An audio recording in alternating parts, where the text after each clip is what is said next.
Have you ever felt out of sync with the world, like your mind works differently than what others expect? Maybe you're more emotional, but people tell you to be logical, or you see meaning in places others ignore, and they call you too sensitive. Right now, whether you realize it or not, your mind follows a specific path, a way of thinking that shapes your decisions, your relationships, and your identity. But what if you've been living your whole life through the wrong lens? What if your mind wasn't the problem, just misunderstood? Jung believed that each of us operates through one of four primary mental functions. Thinkers lead with logic and structure. Feelers prioritize emotion, connection, and values. Sensors focus on the tangible, the here and now. Intuitives chase patterns, possibilities, and visions of what could be. You might already have a guess which one you are, but what if you've been conditioned to act like someone you're not? Knowing your true type isn't just interesting. It could change how you live, love, and lead. From the moment you were born, society started shaping you. If you were deeply logical, they told you to open up more. If you were sensitive, you were told to toughen up. If you dreamed big, they called you unrealistic. If you stuck to details, they labeled you rigid. Your teachers, your parents, even your friends pushed you into certain roles without realizing it. You weren't encouraged to be yourself. You were taught to fit in. But maybe the reason life feels off is because you've been living someone else's version of you. Jung didn't just want people to categorize themselves. He wanted us to wake up. He believed each of us has a dominant mental function, the one that naturally leads the way we process life. It's not just how we think, it's how we see the world, make choices, and connect to meaning. When we don't know our dominant function, life feels harder than it should. We push ourselves to be what we're not. We exhaust our energy trying to fix what was never broken, just misaligned. But the moment you discover your natural type, something shifts. Suddenly, your patterns make sense. You understand why some situations drain you, while others light you up. You stop apologizing for being too much or not enough. You begin to reclaim control, not by becoming someone new, but by becoming who you've been all along. Because knowing how your mind truly works is the first step toward living a life that finally fits. Most people think introverts are shy and quiet, while extroverts are loud and outgoing. But that's not what Jung meant at all. For Jung, introversion and extraversion aren't about personality. They're about energy. Introverts direct their energy inward. They recharge through solitude, reflection, and internal focus. Extroverts direct their energy outward. They come alive through social interaction, stimulation, and engagement with the external world. An introvert might love people but still need time alone to feel centered. An extrovert might enjoy solitude but feel drained without outside input. Neither type is better or worse, they're just different ways of being. But understanding where your energy flows is crucial because it affects everything: how you work, who you love, and how you recharge. And it's not just about being quiet or loud. It's about knowing where your power comes from. So before we dive into the deeper parts of your personality, start with this. When life gets overwhelming, do you turn inward to find calm or outward to find clarity? Your answer reveals more than you think. According to Jung, there are four core ways our minds process the world. Four functions that shape how we think, feel, and make decisions. Thinking is the function of logic and analysis. Thinkers focus on facts, consistency, and objective truth. They ask, "Does this make sense?" before they act. Feeling isn't the opposite of thinking. It's the function of values and emotion. Feelers prioritize harmony, relationships, and moral alignment. They ask, "Does this feel right?" Sensation is about what's real, concrete, and observable. Sensors live in the present, trust their five senses, focus on what's proven, and value practical action. Intuition is the function of possibility and insight. Intuitives look beyond the surface, seeing patterns, meanings, and potential futures others might miss. But here's where it gets more nuanced. Each of these functions can manifest in two different ways: introverted or extroverted. An extroverted thinker uses logic to shape the outer world, organizing systems and solving external problems. An introverted thinker works internally, analyzing ideas, questioning assumptions, and refining theories. A feeler can be deeply attuned to others through extroverted feeling or guided by private inner values through introverted feeling. The same goes for sensation and intuition. Some express outwardly, others internally. This combination, function, plus attitude, creates 8 distinct personality types, each with its own strengths, blind spots, and way of navigating life. And while we may use all 4 functions to some degree, one is always dominant, one leads the way. And unless you know which one that is, you may never fully understand why you do what you do. Now here's the hard truth. Most people have no idea what their dominant function actually is. Why? Because from an early age we're taught to act a certain way, not based on who we are, but based on what others expect. If you're naturally intuitive, you may have been told to be more realistic. If you're deeply emotional, you may have been labeled too sensitive. If you're highly logical, maybe you were told to lighten up. If you're detail-oriented, people might say you overthink everything. Over time, you start to suppress the part of you that feels natural. You contort yourself, to fit in, to be accepted, to feel normal. But here's what happens when you live out of alignment. You feel drained in situations that shouldn't be exhausting. You struggle to make decisions, not because you're indecisive, but because you're using the wrong lens. You second-guess your instincts. You wonder why life feels off even when nothing is technically wrong. Living as the wrong type isn't just uncomfortable, it disconnects you from your core. It creates anxiety, burnout, even depression, not because you're broken, but because you're pretending. But the moment you name your dominant function, when you reclaim how your mind is built to operate, everything starts to click. You stop fighting yourself, and you start showing up as the person you were always meant to be. But understanding your dominant function is just the beginning. When you combine how your mind works with where you direct your energy, whether inward or outward, you get 8 distinct personality types. Each one sees the world differently. Each one carries unique strengths, blind spots, and patterns of behavior. Let's take a closer look. Which one sounds like you? 1. Extroverted thinking. These individuals thrive on structure, logic, and measurable outcomes. They treat life like a system to be optimized. Extroverted thinkers are natural organizers. They build businesses, lead teams, and solve external problems with ruthless efficiency.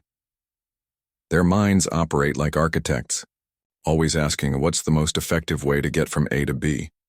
They value clarity, productivity, and evidence. But in their quest for order, they can dismiss emotions as irrational and overlook the human cost of their decisions. To them, facts don't lie, but feelings often do. Their challenge is remembering that not everything valuable can be measured. 2. Introverted thinking. Introverted thinkers live inside their own mental frameworks. They're analysts, philosophers, and tinkerers of ideas. Rather than organizing the outside world, they deconstruct it, breaking down every concept, theory, and belief to find what's universally true. They value precision over productivity and would rather spend days perfecting an idea than rushing to share it. While their depth is profound, they can come across as distant or aloof.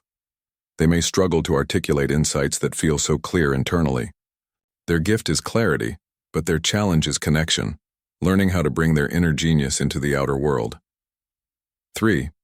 Extroverted feeling. People with dominant extroverted feeling are social harmonizers. They sense the emotional tone of a room instinctively and adjust their behavior to create peace. They care deeply about how others feel, and often put others' needs before their own. They thrive in group dynamics, build bridges between people, and intuitively know the right thing to say. But their strength can become their weakness in trying to please everyone. They can lose touch with their authentic needs, overextend, say yes too often, and feel guilty when asserting themselves. Their journey is learning that harmony begins with honesty, especially with themselves. 4. Introverted feeling. Extroverted intuitives are idea generators. Their minds jump from one possibility to another, weaving patterns from chaos and sparking innovation. They're visionaries, dreamers, entrepreneurs, always asking what if and chasing the next big insight. They see connections others miss and often predict trends or opportunities before they're obvious. But their rapid-fire energy can feel chaotic. They start many projects but struggle to finish them. They thrive on novelty but may lose focus. Their challenge is grounding, learning to channel their imagination into real-world action and to slow down enough to turn possibilities into purpose. 8. Introverted intuition. Introverted intuitives are the deep seers, the ones who seem to just know things without being able to explain how. They spend time in quiet reflection, slowly processing patterns until insight crystallizes. Their thinking is nonlinear. They move from the present to future possibilities in one intuitive leap, often guided by an inner sense of direction they can't fully articulate. This makes them excellent strategists, visionaries, and forecasters. But because their insights come from within, they may feel disconnected from the external world. Others might see them as mysterious or even unrelatable. Their work is to learn how to translate inner vision into outer clarity. Your personality isn't built on just one function.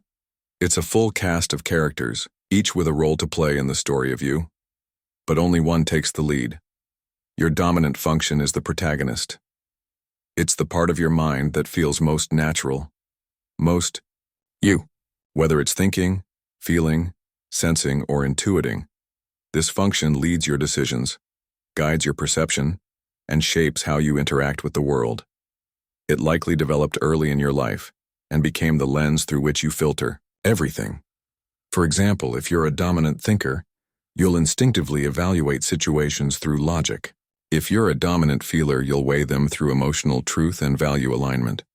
Dominant intuitives look for patterns, while dominant sensors stick to facts and details. This function is the strongest, but also the most visible. It defines how others often perceive you. But like any good story, there's more happening behind the scenes. If the dominant function is the star of the show, the auxiliary function is the trusted co-star. It supports the lead, offering balance and perspective. Would you like me to now merge all the sections you've submitted into one refine? While your dominant function handles your go-to way of thinking, your auxiliary adds dimension. If your dominant is logic-driven thinking, your auxiliary might be feeling, helping you stay emotionally connected. If your dominant is abstract intuition, your auxiliary may be sensation, keeping you grounded in reality. This second function often kicks in during adolescence. It's not as automatic as the dominant one, but it plays a critical role in making you a more well-rounded person. When developed, it helps you adapt, grow, and relate more deeply to others. But when ignored, you can become rigid, one-sided, and emotionally unbalanced. Think of it as your inner advisor, the voice that whispers what your main character sometimes forgets to consider. Then there's the tertiary function, a quieter character often hanging out in the background. It's less developed, less consistent, and tends to show up in specific situations, especially when you're relaxed, playful, or under low stress. Sometimes it brings unexpected creativity. Other times it can sabotage your goals with immaturity or inconsistency. Let's say your dominant is extroverted thinking and your tertiary is introverted intuition. In calm moments, your mind might drift into deep insight or visionary thoughts but struggle to turn them into action. As you age and mature, this function may grow stronger, but it takes time, self-awareness, and effort to bring it forward in a healthy way. It's like a childhood friend, familiar, fun, but not always reliable. And then, deep in your unconscious lies the inferior function. This is the hardest one to understand and the most powerful to integrate. It's your blind spot, your opposite, the part of your psyche that feels strange, uncomfortable, or even threatening. If you're a dominant thinker, your inferior might be making emotional moments overwhelming. If you're a dominant sensor, your inferior might be intuition, causing discomfort with ambiguity or long-term vision. You don't use this function often, but when you're under pressure, stressed, or emotionally triggered, it bursts through, not always gracefully. That's why you might lash out, shut down, or spiral in ways that surprise even you. Because the inferior function isn't under conscious control. It's raw, reactive, and deeply tied to your shadow. But here's the twist. It's also where your greatest growth lies. Jung believed that integrating the inferior function, bringing it into awareness, is the key to individuation, the process of becoming whole. This function is not your enemy. Here, it's the missing piece of your internal balance. Facing it, though challenging, can unlock a deeper version of yourself. These four functions, dominant, auxiliary, tertiary, and inferior, aren't just categories. They're a dynamic system, constantly interacting, evolving, and shifting based on experience. Most people live only through the dominant and ignore the rest. But self-awareness means expanding your range, learning to hear from all four, and letting each voice have its time on the stage. Because the more integrated your inner cast becomes, the more whole, flexible, and authentic you become. You stop playing a role and start living your truth. Most people like to think they know themselves. They believe their actions are intentional, their choices rational, and their reactions justified. But Jung had a different view. He believed that much of who we are operates outside of our awareness, in the unconscious, a realm of forgotten feelings, repressed instincts, and disowned traits. At the center of this hidden world lies your inferior function, the weakest, most underdeveloped part of your psyche, but also the most revealing. It's the function you struggle to understand, the part that often feels foreign or not me. It's the opposite of everything you identify with, and because of that, you usually suppress it, not consciously, but subtly, automatically. Imagine you're a dominant thinker. You pride yourself on logic and structure. Then suddenly a wave of emotion hits and you don't know how to handle it. You freeze, you snap, you withdraw. Why? Because feeling your inferior function has just broken through. Or maybe you're a dominant feeler, deeply tuned into others. But when forced to make a cold strategic decision, you crumble under pressure. Why? Because thinking feels distant and unnatural. These moments aren't weaknesses. They're signs that your shadow has been triggered. Jung called this part of the psyche the shadow, not because it's evil or dark, but because it's hidden, unseen. It's made up of everything we've rejected about ourselves. Our fear, rage, vulnerability, desire, selfishness, even joy if we've learned it too much. The shadow doesn't stay buried. It leaks out in ways we don't expect. It shows up in our judgments of others. The traits we criticize most harshly are often reflections of what we've denied in ourselves. It shows up in self-sabotage, when we ruin relationships, opportunities, or peace of mind without knowing why. It shows up in projection, when we cast our own insecurities onto others, blaming them for the very thing we secretly struggle with. And often it shows up in stress, when life pushes us to the edge and our inferior function takes over. Not with grace, but with intensity. These moments feel overwhelming, uncharacteristic, but they're not random. They are invitations. Jung didn't believe in eliminating the shadow. He believed in integrating it, bringing the unconscious into consciousness. Because the parts of you you've buried hold wisdom. Your repressed anger may contain boundaries you need to set. Your suppressed sadness may carry the key to empathy. Your fear of failure might be hiding the courage to try something new. Likewise, your inferior function, as awkward and clumsy as it feels, is not your flaw. It's your gateway to growth. By working with it, not avoiding it, you develop balance.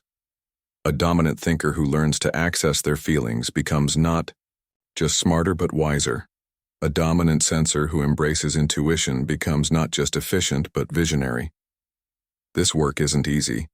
It takes patience, honesty, and the willingness to feel discomfort.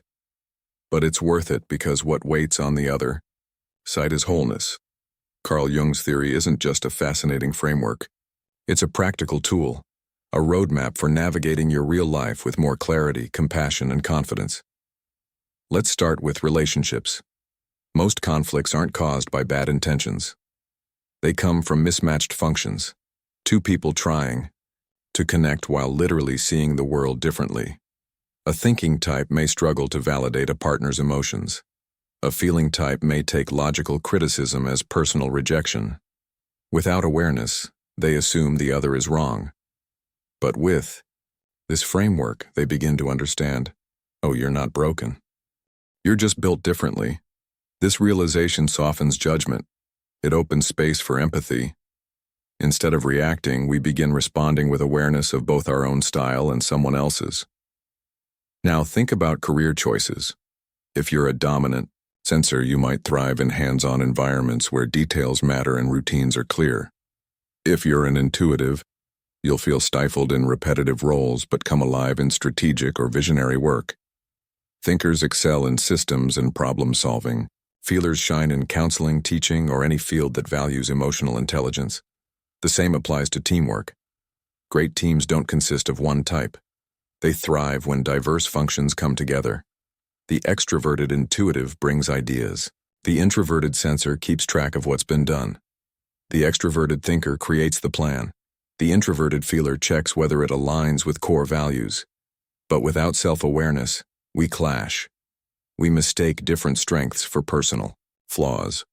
The extrovert sees the introvert as distant. The introvert sees the extrovert as overwhelming. Jung's model teaches us that personality isn't a box, it's a system. When we understand our own mind and how others work, everything improves. How we love, how we work, how we lead, how we live. Because the moment you stop trying to force yourself or others into the wrong type is the moment you start building a life that actually fits. If you've ever taken a Myers-Briggs test, you might think you already know your type. INTJ, ENFP, ISFJ. 4 letters that supposedly tell you who you are. But here's the truth. The MBTI was inspired by Jung, but it's not the same as Jung's theory. Jung never created a personality test. He never intended his system to box people into fixed categories. In fact, he believed personality is fluid, constantly evolving. Through life, MBTI popularized his ideas by simplifying them into 16 static types. While helpful for basic awareness, it often leads to black and white thinking. You're either this or that. You can't change. You're stuck with this wiring. Jung would disagree. In his original model, every person has access to all 4 functions: thinking, feeling, sensation, and intuition, but in different orders and degrees. And most importantly, he saw growth as the goal. Not just identifying your dominant type, but integrating the weaker ones, bringing balance to your psyche, and becoming whole. MBTI focuses on where you fall. Jung focuses on who you could become. So, if you've ever felt boxed in by your type, it's time to go deeper. Jung didn't want you to wear a label. He wanted you to understand your nature and then transcend it. Jung believed that the purpose of life wasn't to become someone new. It was to remember who you've always been. This journey, what he called individuation, isn't about self-improvement. It's about self-realization, not fixing but integrating, not changing your core but bringing your whole self into the light. Most of us live fragmented lives. We identify only with what's visible, our dominant function, our strengths, our public face. But beneath that surface lies everything we've hidden: our shadow, our fears, our opposite traits, our forgotten potential. Individuation means inviting all of it to the table. The thinker welcomes the feeler. The extrovert honors the introvert. The present moment embraces future vision. The mind learns to dance with the heart. This isn't about balance in the superficial sense. It's about wholeness, living in alignment with your full nature, not just the parts that feel safe or acceptable. And it's not easy. The world rewards those who fit neatly into roles, but individuation asks you to step out of roles and into reality. It asks, what have you abandoned in yourself to belong? What gifts have you buried to be accepted? What voice inside you have you silenced to stay safe? Jung believed the privilege of a lifetime is to become who you truly are, not who you're told to be, not who your trauma shaped you into, but the person you were before the world got to you. That's the path. Not upward, but inward. So now we return to the question we started with. Who are you really? Not the mask, not the type, not the version of you shaped by survival, expectation, or habit.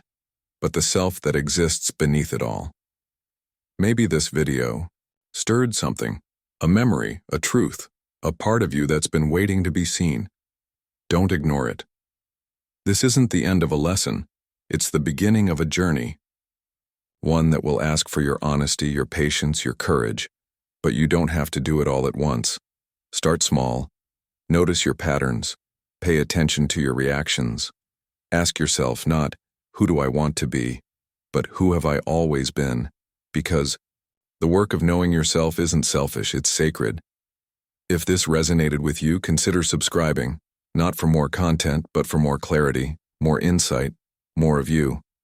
There's still so much more to uncover, and the journey has only just begun.